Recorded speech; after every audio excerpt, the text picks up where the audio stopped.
झारखंड विधानसभा का बजट सत्र शुरू हो रहा है, जिसको लेकर शुक्रवार को विधानसभा अध्यक्ष ने सर्वदलीय बैठक भी की, जिससे विपक्ष नदारद रहे। इस सत्र को सुचारू रूप से चलाने के लिए विधानसभा अध्यक्ष रविंद्रनाथ महतो की क्या तैयारी है, इन्हीं सब मुद्दों पर विधानसभा अध्यक्ष रविंद्रनाथ महतो से खास बातचीत की हमारे सहयोगी चंदन वर्मा ने। झारखंड विधानसभा का बजट सत्र सोमवार से शुरू हो रहा है और यह बजट सत्र कितना विकासशील होगा, कितना विकास झारखंड में करेगा, झारखंड को कितना आगे ले जाएगा, इस पूरे विषय पे बात करने के लिए हमारे साथ झारखंड विधानसभा के अध्यक्ष रविंद्रनाथ महतो हैं। सर, आपका तो सबसे पहले बहुत बहुत स्वागत। आपको भी मेरे तरफ से ढेर सारे शुभकामनाएं और धन्यवाद जो आपने हमसे बात किया। आपका सवाल है कि ये बजट सत्र प्रारंभ होने जा रहा है। जी, बजट सत्र सोमवार से प्रारंभ हो रहा है। क्या लगता है इस बार का बजट सत्र कैसा होगा? हमारा जो अंदाजा है, हमारा अंदाजा के मुताबिक इस बार का बजट सत्र बहुत ही सुंदर बजट सत्र होगा, क्योंकि आपको पता होगा कि हम लोगों का इस टेन्योर के करीब करीब हम लोग आ गए हैं। इस बजट के बाद और एक बजट हम लोगों का ड्यू रहेगा और इसीलिए सब माननीय जनप्रतिनिधि, चाहे सत्ता पक्ष का हो चाहे विपक्ष का हो, सारे लोग चाहेंगे कि ज़्यादा से ज़्यादा इस सत्र का हम लोग उपयोग करें, इसीलिए ये सत्र अच्छा होगा। लेकिन सर्वदलीय बैठक जब विधानसभा अध्यक्ष की ओर से बुलाया गया था तो उसमें एनडीए नहीं मौजूद था। कहीं ना कहीं आजसू और भाजपा ने उस बैठक से दूरी बना ली थी।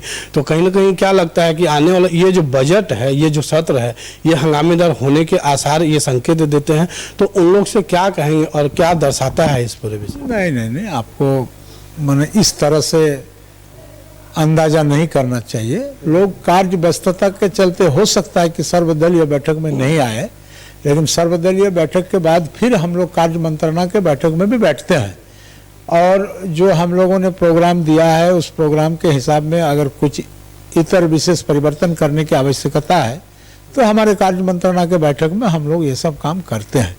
तो इसका मतलब ये नहीं है कि लोग दूरी बना लिए नहीं आए, ये विषय नहीं है। जो आसन होता है उस पे जो आसीन होते हैं वो किसी दल के नहीं बल्कि सर्वदलीय कहलाते हैं, सबके होते हैं।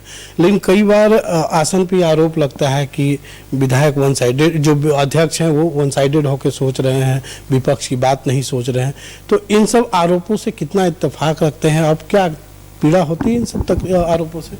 देखिए, आरोप लगाने वालों का तो अभाव दुनिया में नहीं है।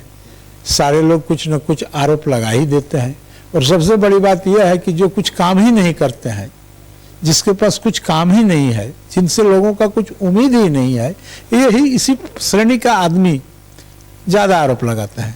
तो उससे कोई मतलब नहीं है। जब आसन पर बैठते हैं, कोई भी माननीय सदस्य जब आसन पर बैठते हैं तो निश्चित रूप से उनका चिंता रहता है कि पक्ष और विपक्ष दोनों को साथ लेकर चलें। अगर पक्ष और विपक्ष को अगर विपक्ष को अगर आसन मौका नहीं देता है, विपक्ष के अधिकार से विपक्ष को अगर वंचित करता है तो सरकार भी निरंकुश हो जाता है। ऐसे परिस्थिति में आसन का ये उत्तरदायित्व होता है कि विपक्ष को भरपूर मौका देना होता है।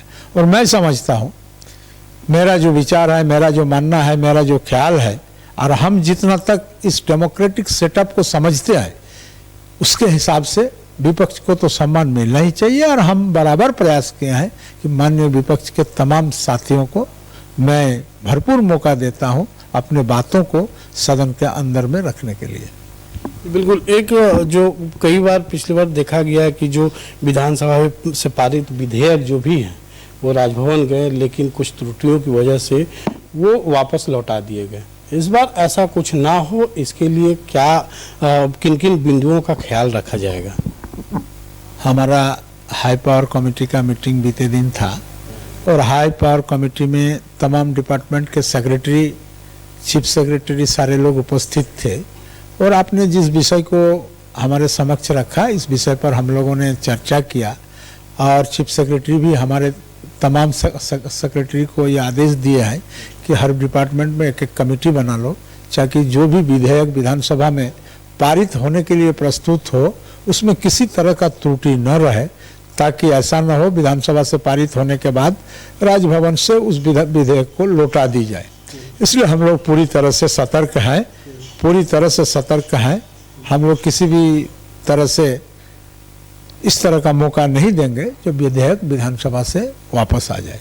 जी बिल्कुल। एक आखिरी सवाल लूँगा कि उम्मीद जताई जा रही है कि थोड़ा सा हंगामा विपक्ष का देखने को मिल सकता है। ऐसे में सभी विधायकों से क्या कहेंगे, क्या अपील करेंगे एक अध्यक्ष के तौर पर? देखिए, ये लोग इस विषय को बढ़िया से अध्ययन करना पड़ता है।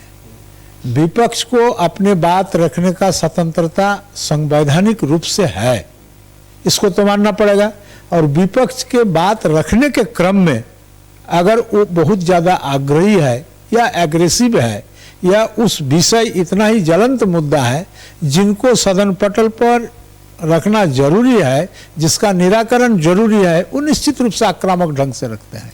ये उनका अधिकार है।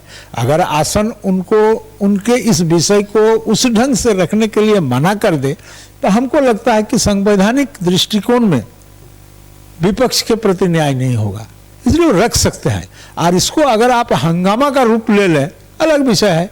हंगामा निश्चित रूप से नहीं होना चाहिए, उनका बात आना चाहिए। बात चाहे कितना गंभीर हो, सरकार के समक्ष आएगा तभी ना निराकरण होगा। उनका भी उद्देश्य ही होता है कि भाई सरकार के द्वारा जो काम हो रहा है ये जनहित में नहीं हो रहा है, इसका विरोधिता करना चाहिए, इसका विरोध करना चाहिए।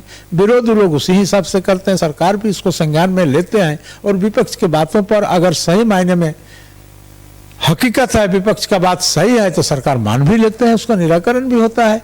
और इसको आप हंगामा का रूप चढ़ा दीजिएगा तो वो भी ठीक नहीं है। सामान्यतः चाहे पार्लियामेंट हो, चाहे राज्यसभा हो, चाहे देश के और अलग विधानसभा हो, हर विधानसभा में विपक्ष के द्वारा या और माननीय सदस्य के द्वारा कोई भी विषय उस प्रकार रखा जाता है, इसको हंगामा के रूप में नहीं देखना चाहिए। बिल्कुल। राज्य में कई ऐसे ज्वलंत मुद्दे हैं जिसपे हंगामा होने के आसार हैं, लेकिन विधानसभा अध्यक्ष या फिर राज्यपाल या राष्ट्रपति ये संवैधानिक पद है। कहीं ना कहीं इनकी गरिमा भी सभी विधायकों के या सभी लोगों के द्वारा रखी जानी चाहिए। ऐसे में आसन जो है, जो आदेश करते हैं, उसे सबको सम्मान देना चाहिए और मानना चाहिए। उम्मीद है कि ये जो बजट सत्र है वो झारखंड के विकास के लिए एक नई गाथा के रूप में साबित होगा, क्योंकि सभी को इस नए बजट से बहुत उम्मीदें हैं।